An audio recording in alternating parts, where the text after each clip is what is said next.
Warning, this video contains spoilers and is being done after the fact of watching the final cinematic and going through the entire campaign on normal. If you want a semi-spoiler free version, click the annotation on the top left hand side of the screen now and it'll bring you to the WTF is Starcraft 2 Heart of the Swarm campaign from Total Biscuit. His video is about an hour long and is probably more informed than I am, but he has not completed the campaign at the time of uploading that video. With that being said, this video again has a lot of spoilers, so if you do not want to listen and hear about the big pitfalls and good stuff about the campaign of Heart of the Swarm, please tune into that video. If you want to listen to all the flaws and stuff that I have found throughout the entire campaign, continue watching. Sorry about that, guys, but I wanted to just announce there would be tons of spoilers now to stop the fanboys and everything else from saying, "Oh my god, you ruined StarCraft 2 Heart of the Swarm!" I warned you guys. So, I'm at literally the last mission, however, I played through the entire campaign. I'm not gonna go, I'll show you guys that I completed it after I'm done talking about this.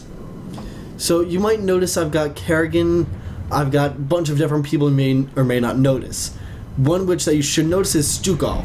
He was in StarCraft, like the original StarCraft game, along with Kerrigan, except he had been thought to have died long ago, but you'll find later on in the campaign he's actually alive. But I wanted to show you guys something that I really liked. This right here, the persistent champion effect that they brought over from Warcraft 3. This I really liked. However, the first two columns over here on the left on the side of my mouse, or left hand side of my mouse rather, you know, where the pointer is and everything, you get that stuff, and then, you know, that's the only stuff you see at the very start. That's the only stuff you can get at the very start, what's on the left hand side of where my pointer is. You know, those two columns over there. Once you get what's called Primal Kerrigan, which you'll learn about later in the campaign, you'll learn about it about halfway through the campaign, maybe a little longer. But then you open up the third tier, or third tree over here on the right hand side. And a lot of these are kind of passive, they don't really affect the gameplay too much, but they just help they help in their own different ways. Like this one, for instance, Improved Overlords. Overlords morph instantly provide 50% more supply. That's perfect. Makes you have to build less Overlords. The Malignant Creep. You know, your units and structures gain increased life regeneration and 30% increased attack speed on creep. Creep tumors spread faster and farther, whatever. But a lot of those don't really affect the gameplay. However, these, some of these do. Say you get the Leaping Strike and Psionic Shift. I'm not even joking here. You can go through the campaign. Once you get those two things, you can just go through the campaign with Kerrigan alone.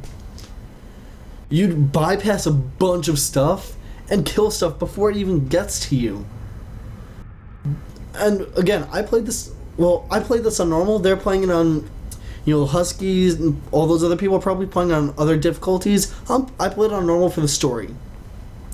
I'll play it at harder difficulties to see if it actually is harder, but yeah, literally on normal you can get through the entire campaign with Psionic Shift and Leaping Strike, because you can just bypass everything. And I mean everything. It would make the last mission 30 times easier on normal, and that was easy as hell. But I definitely like the idea of the 3 different tiers you can go, or 3 different trees you can go down as Kerrigan. She's she's one of the units you can continuously play all throughout the campaign. I think the first mission or 2 you cannot play as Kerrigan, but after that, you're Kerrigan, and you can produce tons of Zerg, just like how in Warcraft 3 you get control of, say, Thrall, Arthas, and later on in the campaign, for regular Warcraft 3, you get to play as Tyrande Whisperwind, I believe. And then in Frozen Throne, you get to play Arthas, Illidan, who else? Maeve. Trying to think, but you get the idea. You get to play several different champions in that, but this, you get to play mostly as Kerrigan while still producing Zerg units. But there's different things with these Zerg units. I'll go ahead and show them to you now. You got your, if you played Starcraft 2 Wings of Liberty, this is the armory that you see in the Hyperion, but with Zerg units, obviously. However, let's click on the Zergling right here. You've got 3 different upgrades you can change throughout the entire campaign once you have unlocked those units. You have to go to different planets to unlock different units, like to get the Roach Hydra, you had to go to 2 different planets, or 1 different planet, and it was split up into 2 different missions, stuff like that. But then, let's go back to the Zergling really quick. Once you unlock those units and you can produce those units and build the buildings, like the Hydralisk Den, Roach Warren, all of that stuff, you get, 3 passives you can change throughout the campaign. Once you're in your Leviathan, which is your form of the Hyperion, you get to pick, this is the armory. Again, I repeated myself twice, but whatever. You get to choose 3 different upgrades. Again, can change them all throughout the campaign for whatever your preference is. You have Hardened Carapace, which, all these things will tell you what goes on over here on the right-hand side. Gains 10% 10 maximum life. It's a combat shield for your Zerglings. Then you have Adrenal Overload. Increases attack speed by 50%. So kind of like the adrenal glands in the ladder. And the Metabolic Boost, which increases the movement speed, which, we all know what that does. But you may notice it says Mutate Zergling up here, and then it says Raptor. I've got the Raptor upgrade, which I'll show you guys here in just a few minutes, but literally every unit you can build, whether it be the Zergling, the Roach, Baneling, Hydra, Ultralisk, the Mutalisk, or even Swarm Host, they upgrade and can do different things. And some of these will be passives that you can change all throughout the campaign, but 2 of them you cannot. Like, they have what's called genetic mutations, where you get the essence of stuff, or the essences off of a planet or off of living inhabitants off the planet. And I figure it's best to go ahead and show you guys now. So you'll see it here in just a minute that I beat the campaign. However, I'm going to go into my archives. It's the Master Archives, which I shouldn't wish it didn't show that. But yeah, I beat the campaign, and there are different evolution upgrades you can do for for all of your units. Which, as you can see, missions completed 27 out of 27. This is the final cinematic, which I'm not going to play for you guys, but let's go ahead and pick the Zergling evolution. And as you can see, they've got 2 different things here. Raptor Strain, which, it says right there, Zerglings are a fast melee unit, but able to jump up and down cliffs and leap towards enemy units. Versus Swarming Strain, where they morph almost instantly and spawn in groups of 3. If you know anything about StarCraft 2, you know that these Zerglings spawn in groups of 2. However, with this, they spawn in groups of 3 and spawn almost instantly. Almost instantly is just a few seconds, but you get to start the mission for each of these different evolutions and pick which strain you like the best to help you all throughout the campaign. It's personal preference, but whatever you choose out of these 2 strains for the Zergling, you get that strain for the rest of the campaign until you restart the campaign on a different difficulty. Or you restart it even on the same difficulty, but you restart it. Same thing with the Roach, the Baneling, Hydra, so on and so forth. But, there's just a bunch of things that they did that are really, really good, but there are also a lot of things that are really, really bad that they did.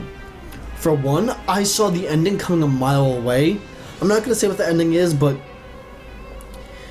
think of it as, you know how everybody was all hyped up for the ending on Mass Effect 3, and then when it happened, everybody was like, that's a complete load of bull! And we're just outraged at it? That's how I feel. I'm outraged at the ending. They dropped the ball with that. 2 of the boss fights in the campaign are legit copy and paste with different skins from Diablo 3's, quote-unquote campaign, whatever you want to call it. I'm not gonna lie to you guys. I love Starcraft 2. I love the Starcraft universe, the Warcraft universe, and the Diablo universe. All 3 of them I love, but, if you watched my top 5 most disappointing games of 2012, you would know that I rated Diablo 3 as my number 1 most disappointing game, because they dropped the ball on it dozens of times. Don't get me wrong, the campaign for Heart of the Swarm is really, really good. It's got to me it has a well-written story, but the way they handled everything with the boss fights and everything else, some of it felt phoned in and just copied and pasted. And again, 2 of the things are legit copy and pastes from Diablo 3. One of them from Act 3, the other is the Belial fight from Act 2, the final boss in Act 2 in Diablo 3. It's a legit copy and paste of Phase 1, Phase 2 of Belial. I took 0 damage as Kerrigan on the Belial fight. Come on now. That it shouldn't have happened. Even on normal, it should have been at least a little difficult. But yeah, they jumped the shark a lot with it, and I'm just hoping that when Legacy of the Void comes out, they greatly, and I mean greatly, make up for the fact that they just really put up a giant middle finger to, everybody that likes the campaign of Starcraft. The Starcraft universe. If you liked the campaign of Starcraft, Brood War, and Wings of Liberty, you will literally feel jibbed by the ending in Heart of the Swarm. You will scratch your head and just be like, what the hell just happened? They build up to such a climactic ending, but then they just drop the ball, and it's like, you literally are confused on why it ended like that. If I had to put if I had a number scale, I'm not saying I do, but, just saying that makes it look like I do, but honestly, guys, I don't. But if I did, and I had to rate games from 1 to 10, 10 being the best, there's no flaws, ran perfectly, stuff like that, and 1 being, oh my god, don't even get this game, it's a waste of money, waste of time, waste of trying to get it to work, I have to rate this at an 8. It's really, really good, but they didn't do stuff that wasn't in any of, the Blizzard previous games, like Warcraft 3, whether it be Frozen Throne or Reign of Chaos, Warcraft 2, or, anything like that, whether it be in Starcraft as well, or Diablo. This is very high up there. It's like a number 8, as I said, but the fact that they just kind of copy and pasted boss fights in from different games in the Blizzard universe, like the Diablo 3 boss fights. They even had a WoW boss fight in there. If you guys fought Magma in Cataclysm, you know what I'm talking about. That boss fight was stupid and easy. And this boss fight, which you will get to about a little after halfway into the campaign, you'll be like, oh my god, it was a Magma ripoff. And you guys will see the other 2 boss fights I'm talking about. The one from Act 3 that they ripped off into Heart of the Swarm, it's the... trying to think of the boss it is, but it's... it's the, I guess it could actually almost be compared to the Yeti in Starcraft or in World of Warcraft in the Argent tournament raid, where it would charge and stuff like that. It's kind of the same like that. But then they just copy and paste a Belial fight from Diablo 3 into Starcraft 2, and they just changed the skin. You know, they changed the skin, changed the voice actor, changed the wording in the fight, but it was still the same mechanics. That's what takes me off the most, is it was the same fight. You know, it's the idea of you can paint a sack of potatoes red, but it's still a sack of potatoes. Well, you can take the... it's the same thing with anything. You can take the mechanics out of... Well, you can take the skin, the image off of one boss, put onto the other, but they'll still have the same mechanics, And I just don't agree with the way they ended Heart of the Swarm, and as I said, I wish Legacy of the Void will fix that. As far as perks and stuff like that I got, I'll go and show you guys the different stuff I have, thanks to, portraits and whatnot, but a lot of these I earned just for having collector's editions and stuff like that. But, some of these are kind of hidden ones. They were the ones where you almost had to make a choice on where you wanted to go. Kind of like how in, Wings of Liberty you had to make a choice between helping Tosh and somebody else. Also helping, who is it? I don't know why I can't... Oh, here we go. Egon Steetman. Or the doctor you find, rather. And somebody else. You had to make choices and they affected portraits and stuff like that, but the same thing happened here. And I'm not expecting many people to get, Ghost Kerrigan, because how are you going to... A lot of people aren't going to reach level 70, they're going to miss a few things. But anyway, I would definitely rate for you guys, or want you guys to go ahead and buy this game, play it, but don't buy the collector's edition like I was persuaded to do. I wanted the, little bits like the mouse pad, the art book and whatnot, but to just have the game for the campaign, it's a good game. The multiplayer is really where it shines still, but definitely the campaign is really, really good. Again, if I had to give this a number, it would be 8 out of 10. But that's it, guys. Be wary of all the boss fights in this that are just copy and paste clones from WoW and D3, and even some in D2 as well. You will notice them right off the bat. It's noticeable and it's shallow for Blizzard to do that. Just like, oh, we'll just copy and paste. No, innovate something. Don't just be like, oh, we'll just copy and paste the Yeti boss fight from the, from Ardent Tournament and Wrath of the Lich King, put it into StarCraft 2, nobody will notice. No, people will. People will notice the Belial fight. Come on now. But that's it, guys. As you can see, it's 12:04 in the morning, and I'm dead tired. I've got school, and I'm still sick. But I wanted to make this video for you guys, because I wanted to make a video. Other than that, yeah, my name has been Shadowswell. Again, I would highly recommend for you guys to buy this game, play it. For the campaign, if you want to play the campaign. If you want to play the multiplayer, play the multiplayer. But be warned, you have to have Wings of Liberty in order to play, Heart of the Swarm. It's one of those things Blizzard does. It's like, hey, you still have to own this. Like how with the WoW expansions, you have to have, Vanilla WoW to get Burning Crusade, to get Wrath of the Lich King, to get Cataclysm, to get Mists of Pandaria. All of that stuff. But definitely worth the play. But yeah, hopefully this helps you guys. Again, sorry if I wasn't as spoiler-y as you might have liked, but yeah, be very, very wary of the ending, which I really wish weren't that way. I'm just gonna go ahead and tell you guys, they jumped the shark big time. And I mean big.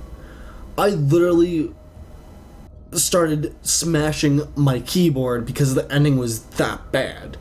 It built up to a really, really, really, really good point, and then was like, oh, it's doing that. Like, you wished it were something else, but it catered to the masses of like, oh, this is just a heartfelt story. No, we wanted the revenge that Kerrigan was seething the entire time. And where was that? You felt it throughout the entire campaign. She's like, I'm gonna kill Mengsk. I'm gonna kill Mengsk. And then it's anticlimactic is what it is. It's a really, really, really strong story on its own, but then when you add in the flaws, it just knocks it down several notches. But, yeah, guys, that is it. Hopefully you were informed. Sorry if I'm not as informative as you may have liked, but yeah, hopefully you guys got something out of it. Other than that, my name has been Shadowswolm. I will see you all next time.